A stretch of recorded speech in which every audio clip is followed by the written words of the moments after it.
થાય. કોઈ વ્યક્તિ ખૂબ મહેનત કરીને સફળ થાય પણ એના કુટુંબના લોકો જ બરાબર ન હોય તો એને સાથે રાખવાના કે છોડી દેવાના? જો તને કહું, લીંબુ ચમચીની સ્પર્ધામાં લીંબુ પડી જાય અને વ્યક્તિ સૌની આગળ નીકળી જાય તો એ જીતી શકે?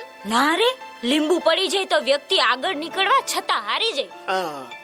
આ લીંબુ એટલે આપણા સંબંધો. આ સંબંધોને લીંબુની જેમ સાથે રાખવા જોઈએ. સંબંધો સફળ થવા માટે પૂરક છે અને સફળ થયા પછી સંબંધો વગર અધૂરપ છે. વાહ, તો ક્યાં ક્યાં સંબંધો સંભાળવા જોઈએ? પ્રથમ સંબંધ માતા પિતા અને ભાઈ બહેન, બીજો પતિ પત્ની, ત્રીજો ગુરુ શિષ્ય, ચોથો મિત્ર, પાંચમો પ્રકૃતિ, છઠ્ઠો રાષ્ટ્ર અને સાતમો સંબંધ ભગવાન સાથેનો. આ સાતેય સંબંધમાં સ્વાર્થને બદલે સ્નેહ આવે તો જીવન આનંદથી છલોછલ ભરાઈ જાય. ચાલ, તને એકે એક સંબંધ કેવી રીતે શ્રેષ્ઠ બને તે બતાવું. ચાલો ચલો ચલો.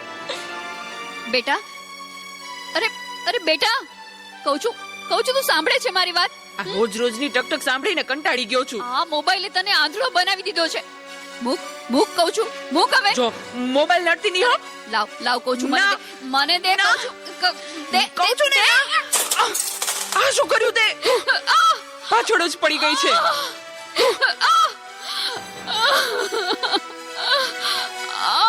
બોલાવતી નહીં હવે મને.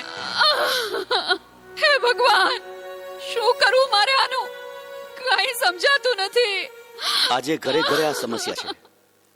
મોબાઈલે માતા પિતા પ્રત્યેનો ભાવ સાવ ખલાસ કરી નાખ્યો છે. અરે શેઠ સાહેબ, તમે અમારા ઘરે? તું મને ઓળખે છે? મારા મમ્મી તમારે ત્યાં ઘરકામ કરે છે. એ સુશીલા એન્ડ કંપનીના માલિક ને. તમને તો આખું શહેર ઓળખે છે. તને ખબર છે બેટા સુશીલા કોણ છે અને હું આ સુશીલા કંપનીનો માલિક કેમ બન્યો? ના. તો સાંભળ. અતિશય સાધારણ કુટુંબમાં મારો જન્મ થયો.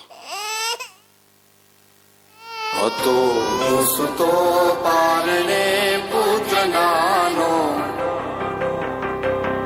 રડું છેક તો રાખતો કોણ છાનો, મને દુખી દેખી દુખી કોણ થાતું,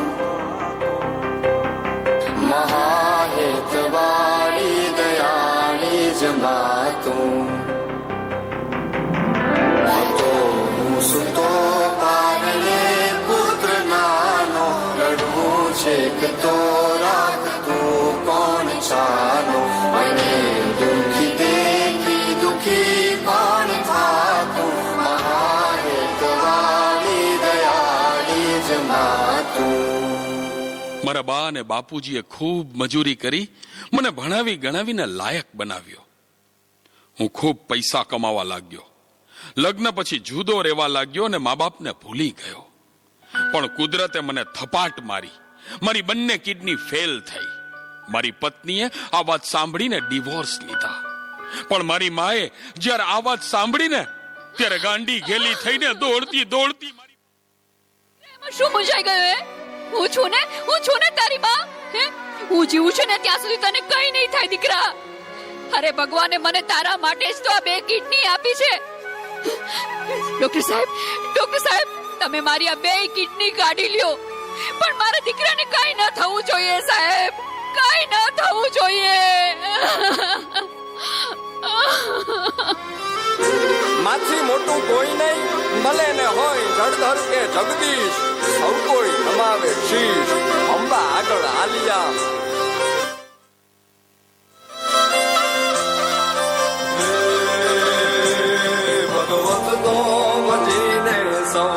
સાગર તરિયા, રામ રે જપીને પરમેશ્વર પણ મળ્યા.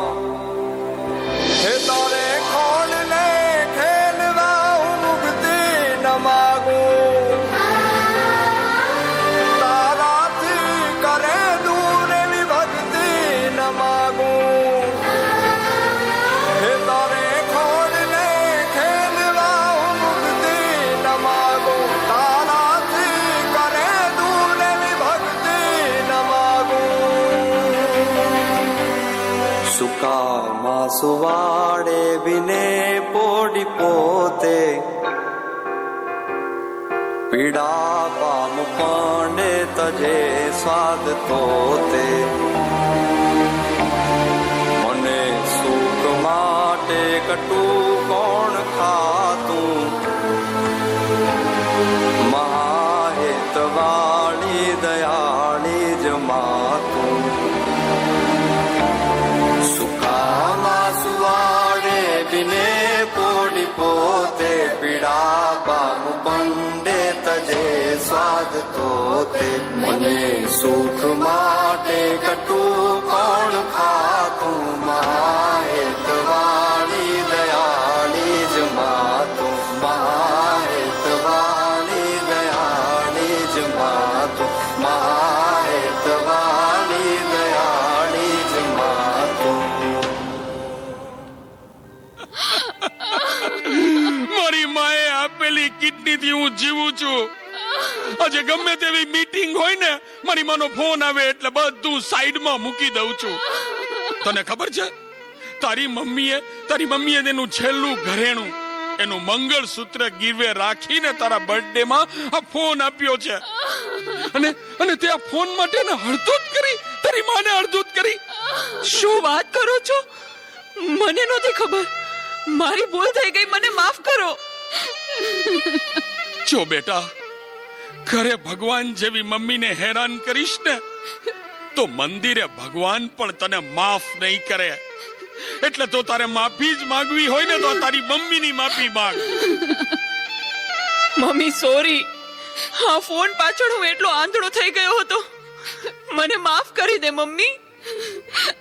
અરે એમાં શું બેટા, ભૂલી જા એ બધું મારા દીકરા, ભૂલી જા. જો હું પણ ભૂલી જાઉં છું. અરે મારા માટે તો મૂંગી કેટલું દુઃખ સહન કરતી રહી અને હું તને હેરાન કરતો રહ્યો. મને માફ કરી દે મમ્મી. આજે વચન આપું છું મમ્મી, મને સુખી કરવા તે તારા સુખોનો ત્યાગ કર્યો છે ને, હું દુનિયાના બધા સુખો તારા ચરણે ધરીશ. એ માટે હું તન તોડ મહેનત કરીશ. મમ્મી, તારું નામ દુનિયામાં રોશન કરીશ. મમ્મી, તારું નામ દુનિયામાં રોશન કરીશ.